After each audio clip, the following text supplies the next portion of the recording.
is sending a clear message that we intend to make sure that we have the facts reported to keep our community safe, et cetera. Is that correct? That's correct, Commissioner. All right, so the Clark County Commission goes on the record. They vote to declare health misinformation a public health crisis. Yeah, the vote today came at a commission meeting that lasted for several hours. Our Jeff Gillen was watching and hearing what the public thought all about it. Jeff? That's right. Good evening, everybody. Good evening in Las Vegas. The public showing up to these meetings has typically been overwhelmingly against vaccines or mandates.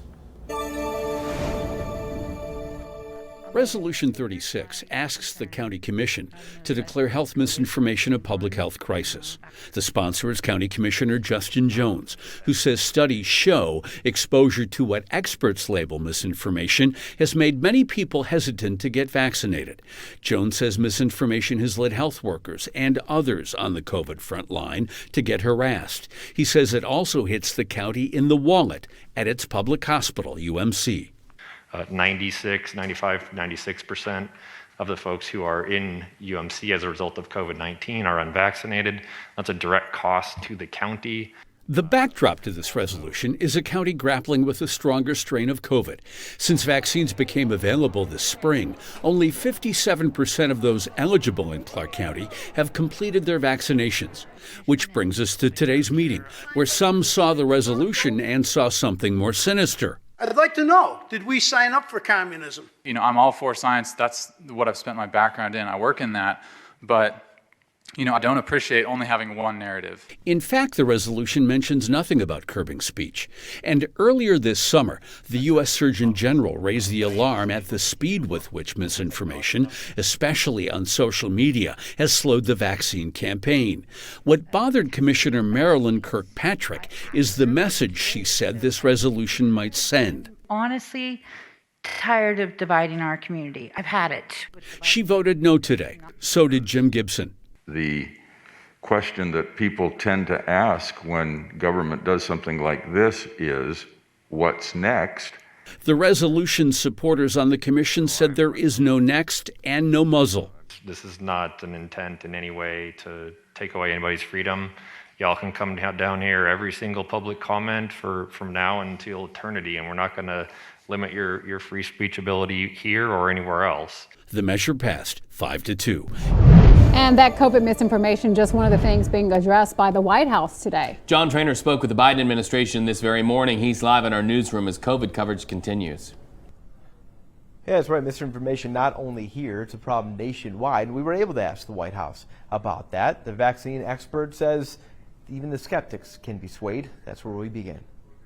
I have no doubt when you have these one-on-one conversations with folks who have those legitimate questions, when you present them with facts, I have no doubt that they will be more inclined to getting vaccinated. Dr. Bashar Shukair is waiting. While the country's vaccination rate steadily grows, two milestones are on the horizon.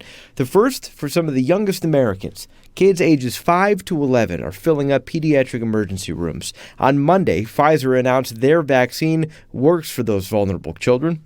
FDA and CDC approval still to come, but Shukair believes it could be weeks away. I don't have a crystal ball as to when we will have a determination or a decision on vaccinations for kids 5 to 11 in this country. But if I have to make an educated guess, I would say sometime mid to late fall. If approval happens, would the White House push for a vaccine mandate for public school students? Shukair stopped short of all that, avoided using the word mandate at all, but did tell us that required vaccinations were a key to ending the pandemic. Still have about 80 million people in this country who are eligible to get vaccinated, and they're not yet vaccinated.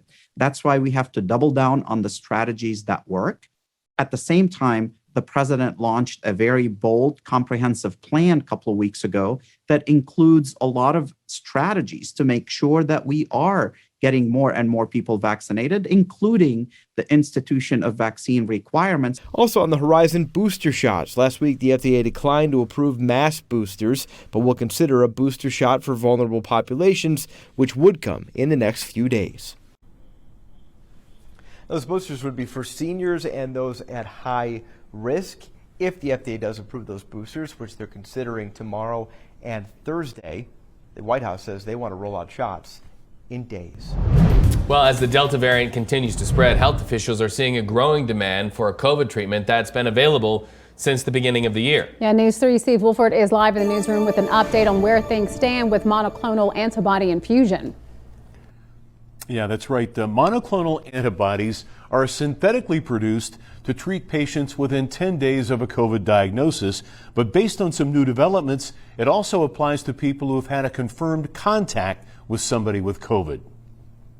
I personally think it saved our lives, to be honest with you. Lynn Federley was one of the very first patients to undergo monoclonal antibody infusion right after Sunrise Hospital opened its federally supported clinic back in January. He and his wife both contracted COVID, and Lynn says his condition deteriorated until he reached the clinic. When I got the treatment, they said you'd start to feel better right away. It was almost within hours we started feeling better. Unlike the vaccines, which trigger your body to produce its own COVID-fighting antibodies, monoclonal antibodies have to be administered within 10 days of a COVID infection.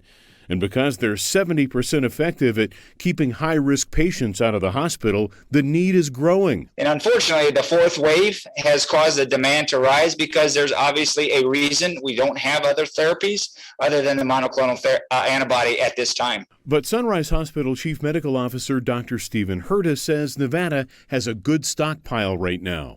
We did have a brief time where we were concerned when they were switching over from the distribution model to the state, but we have not had any supply issues at all. Dr. Mertes says the science on monoclonal antibodies is also being updated, and it's no longer just for people who haven't been vaccinated. Early on, we weren't sure, but in today, yes, if you've been vaccinated and you happen to have what they call breakthrough COVID, you absolutely can then get the monoclonal to help your body fight it even further.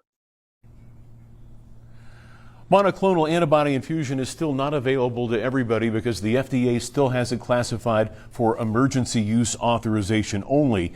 That means it's only available right now to adults who would be considered in high-risk groups for hospitalization in the event that they would come down with COVID. If that changes, we'll be sure to let you know. Hi everybody, I'm Reed Cowan from News 3 Las Vegas. We want to thank you for checking out our YouTube channel. Remember, you can always see more of our videos by clicking on the video links. And also don't forget to click that subscribe button so that you don't miss out on any of our YouTube updates. Thanks for watching.